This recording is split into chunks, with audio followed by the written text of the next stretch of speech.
You sure? I'm making dinner now. Yeah, no, it'll be quick. Okay. So, Magic the Gathering. I know it can seem daunting. It's been around since 1993 and has about 240 pages worth of rules. But don't worry about that. We're not going through all of it. You don't need to. We have a little bit here until food is ready. I can show you everything you need to know before then. Hope so. In Magic the Gathering, you play as a powerful wizard known as a Planeswalker, traveling the multiverse in a never-ending quest Got to... 7 minutes. Magic is a fun game you can play with your friends, usually one-on-one, but there are ways you can play with more people at once. However, for this, we're just going to stick to the basics. You start with 20 life and a 60-card deck or library. Some formats have more, some formats have less, both of life and cards. Basic standard game of Magic, 20 life, 60 cards.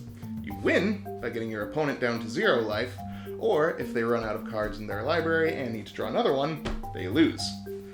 At the beginning of each game, you figure out who's going to play first, draw an opening hand of 7 cards. Each turn, you're going to draw another card. However, technically, whoever goes first skips their first draw step, and if you don't like your opening hand, there's a whole procedure for getting a new one, and also there's... Okay. So, lands. That's a joke you might not get yet. Don't worry about it, we'll get there. Lands are the building blocks of Magic decks. They look like this. Or like these. But, no matter what they look like, you usually need them to do anything else. Lands make mana. There are 5 different colors of mana you can make.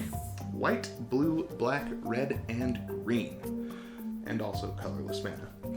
Each turn you can play 1 land from your hand onto the battlefield, that's what we call the playing board, and each turn cycle it can be used to make 1 mana. Some lands also do other things, but the main takeaway here is 1 land per turn on the battlefield, and you can use it once per turn cycle to make at least 1 mana. When you want to use land to make mana, you tap it, or turn it sideways, just to show that it's been used for the turn.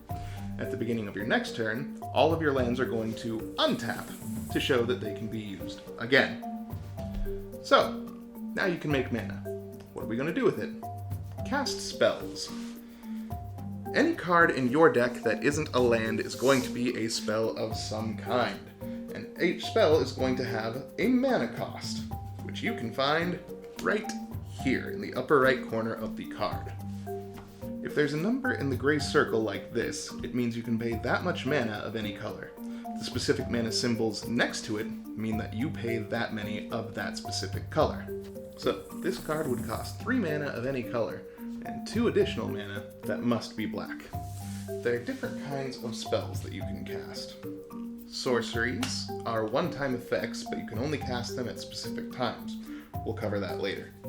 Instants are also one-shot effects like sorceries, but are a little more flexible on when they can be cast.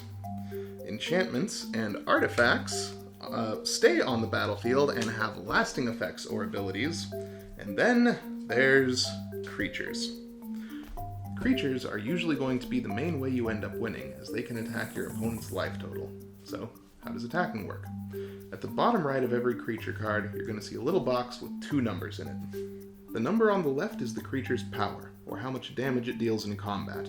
The right number is its toughness, or how much damage it can take before it dies, and you put it in the discard pile, called the graveyard. Each turn, there's a combat phase. We'll get to all the other phases in a minute, don't worry. You don't have to attack, but if you do, you choose which creatures of yours are going to attack the other player. If a creature attacks, you tap it, just like when you're using a land to add mana. If they attack, they won't be able to block on your opponent's turn. Then the defending player gets to choose how their creatures are going to block if they want to block. Once that happens, damage happens to everyone at once. If creatures take enough damage to die, they do, and if there's an unblocked creature, the defender takes the damage and loses points off their life total. One last note about creatures in combat. Normally, creatures can't attack the turn that you cast them. It's called summoning sickness, although that particular phrase doesn't actually appear in the rules.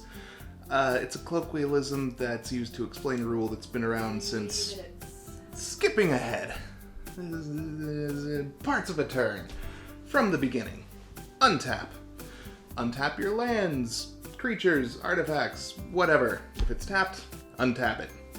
Upkeep.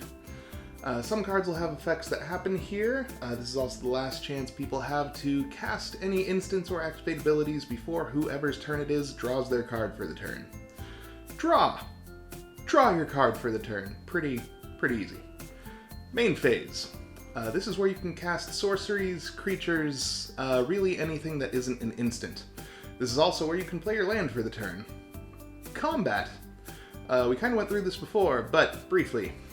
Declare attackers, then declare blockers, then combat damage happens. It's pretty self-explanatory, except for that big huge explanation I gave earlier. Anyway, main phase 2. That's right, there's the second one. You can do all the same stuff here that you could in the other main phase. If you haven't played a land yet, do it now. Then there's the end step. This is the last chance anybody has to cast instance or activate abilities before the end of the turn.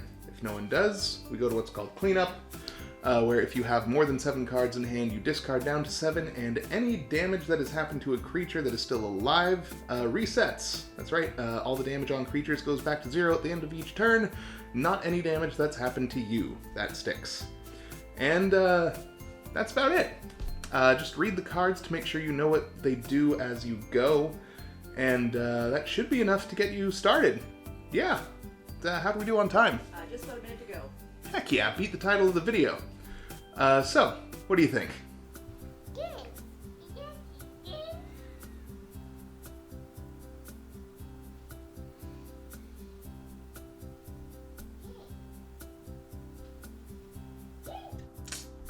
Maybe we'll try again later.